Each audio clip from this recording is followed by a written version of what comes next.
du culte aussi. Beaucoup vont comprendre. C'est une parole de sagesse qui s'adresse à ceux qui sont impatients dans la vie. Alors le Seigneur nous montrait un peu comme une image. Comme le maïs d'un côté et de l'autre côté, il y a le plantain ou la banane plantain. Vous savez, pour que le maïs produise, tu peux le semer après 3 mois, le maïs a produit. Mais la banane plantain, pour qu'elle puisse porter des fruits, il faut quoi? Il faut 1 an, 2 ans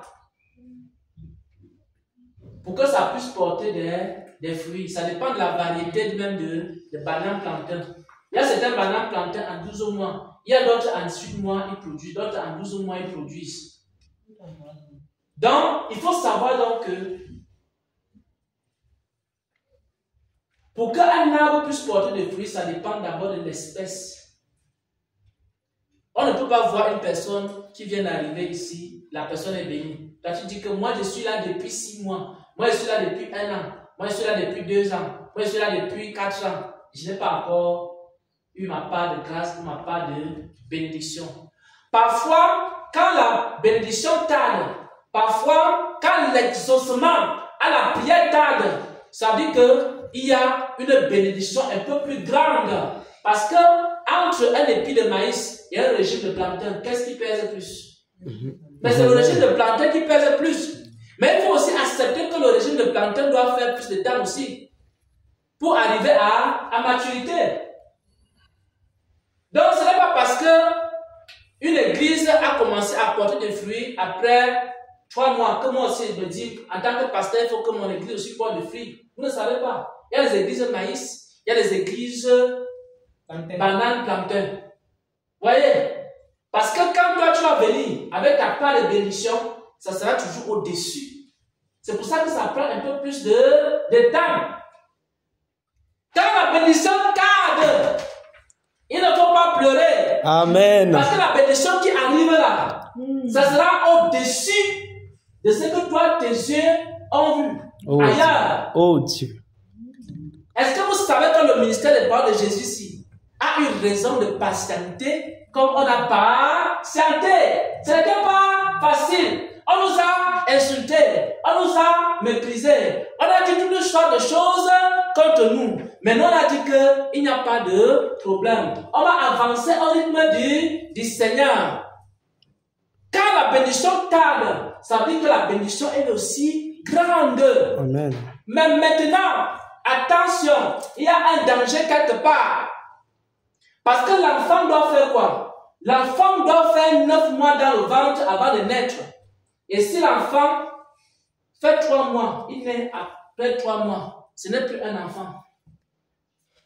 Bon. Ça veut dire qu'on a quoi? On a avorté la bénédiction. Donc ne prenez pas le risque d'avorter la bénédiction de Dieu. Parce que par exemple, Dieu t'a préparé un mari, ou alors il t'a préparé une femme, une épouse. Et tu vois que le temps ne fait que passer. Mais tu ne sais pas qu'à ce moment-là, Dieu est en train de te préparer une prophétesse qui va t'aider à faire quoi? À accomplir le plan de Dieu pour ta vie. Et toi, tu vois les jeunes filles qui dansent devant toi. Et tu es tellement pressé d'aller vers ces filles. Ou bien tu vois les jeunes hommes qui sont là, qui ont le costume, veste, cravate, et ils travaillent. Ils ont un peu d'argent à la fin du mois. Mais tu ne sais pas que Dieu lui est en train de préparer quelque chose de plus grand. À la fin, tu vas faire quoi? Tu vas aller chercher Isaac. Ismaël.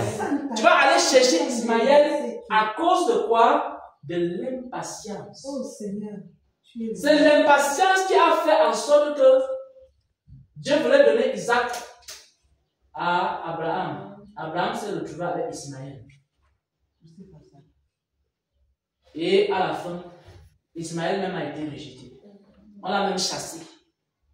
Il n'a même servi à rien. Et Ismaël a été un problème.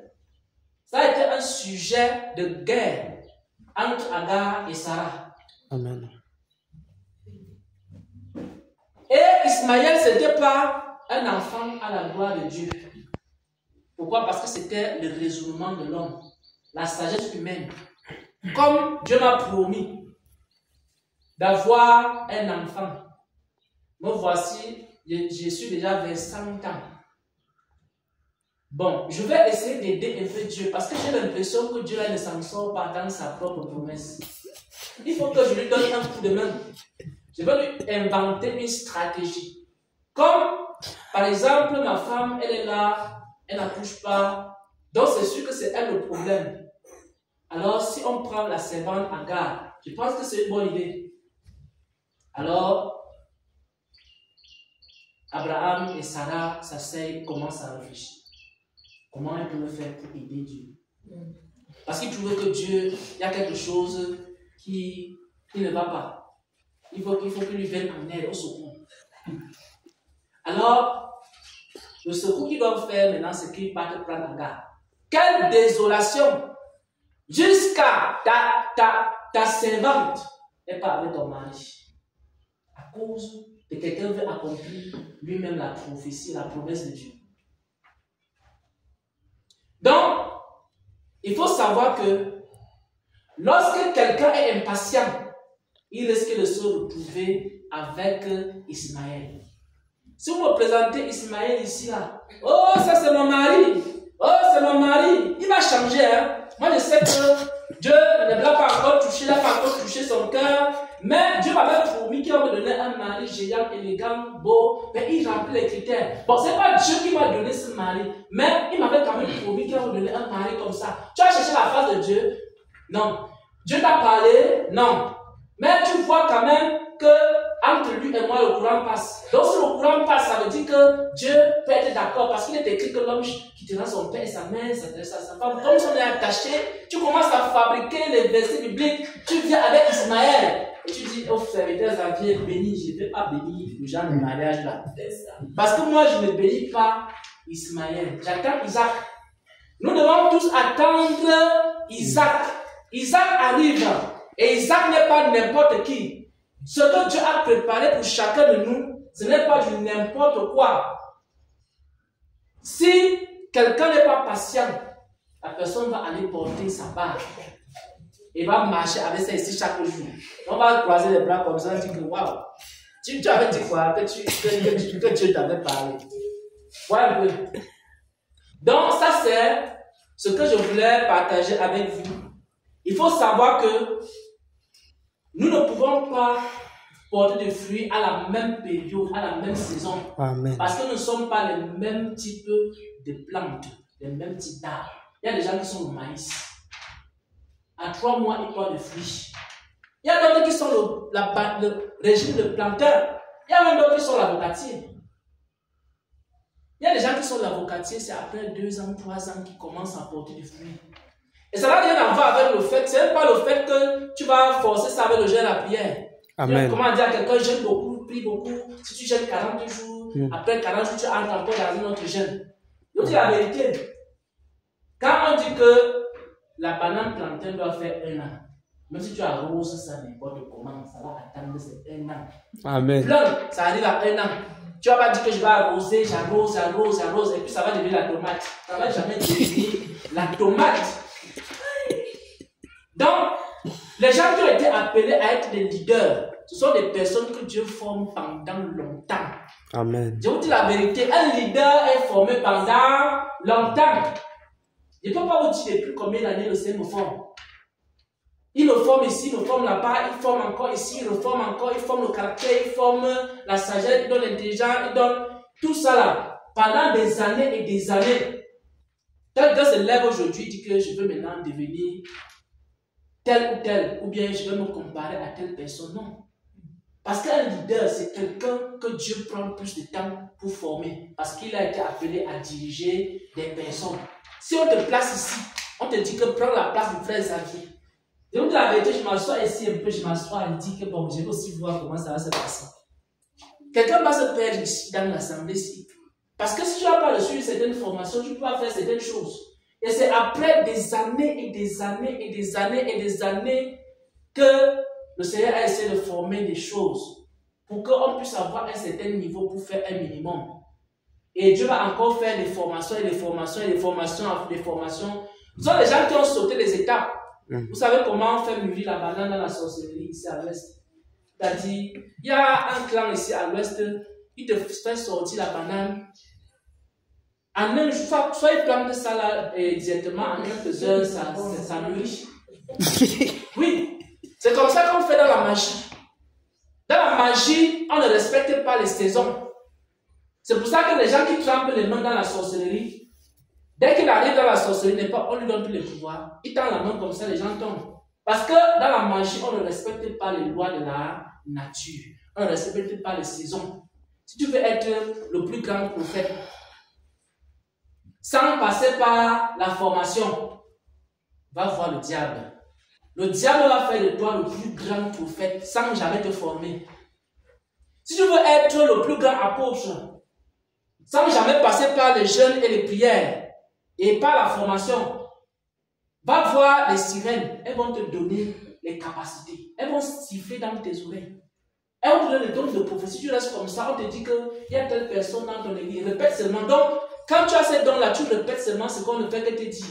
Que tu te sanctifies, ça n'intéresse pas le diable. Donc, son problème, c'est que il faut que tu n'as même pas besoin de passer par la sanctification, par la repentance, par n'importe quoi. Tu dis seulement, Satan, donne-moi. Le diable te verse ça. Il te dit que prends ça maintenant, va regarder les hommes avec. Et tu n'as pas besoin de passer par les étapes. Mais dans la formation de Dieu, depuis que Dieu a commencé à former les hommes, tu n'es pas une exception. Il n'y a pas un serviteur qui va commencer à faire l'œuvre de Dieu sans avoir été formé. C'est impossible. Si tu fais ça, tu es dans une autre dimension qui n'est pas la dimension de Dieu. La dimension de Dieu, c'est que Dieu appelle.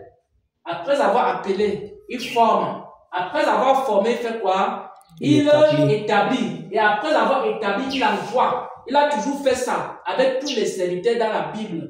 Il les a appelés, il les a formés. Il a pris le temps de les établir et ensuite il les a envoyés accomplir son œuvre. Mais dans le régime du diable, il n'y a pas la formation, il y a seulement la paix. Et après, il y a l'envoi. Donc, il t'appelle, il te déverse toutes les malédictions et tout ce qu'on appelle les grâces et les dons. Après, il t'envoie maintenant égarer son peuple. C'est pour ça que vous allez voir des jeunes prophètes de plus en plus aujourd'hui. Quelqu'un apparaît de nulle part. Et on court après lui. On sait qu'il s'est sanctifié. Il a donné sa vie à Jésus quand? Il s'est sanctifié quand? Il a appris la parole de Dieu quand? Il a été formé quand? Et on voit seulement la foule. On dit qu'il a les prophéties. Il a les prophéties. Il a les révélations. Il a les visions. Ça ne vient pas de Dieu. Parce que dans le processus de Dieu, le maïs doit faire 3 mois. Et le régime plantain doit faire au moins 1 an pour produire. Et si ton mari tarde, ça veut dire que ce n'est pas n'importe quel mari. Et si ta femme tarde, ça veut dire que ce n'est pas n'importe quelle femme.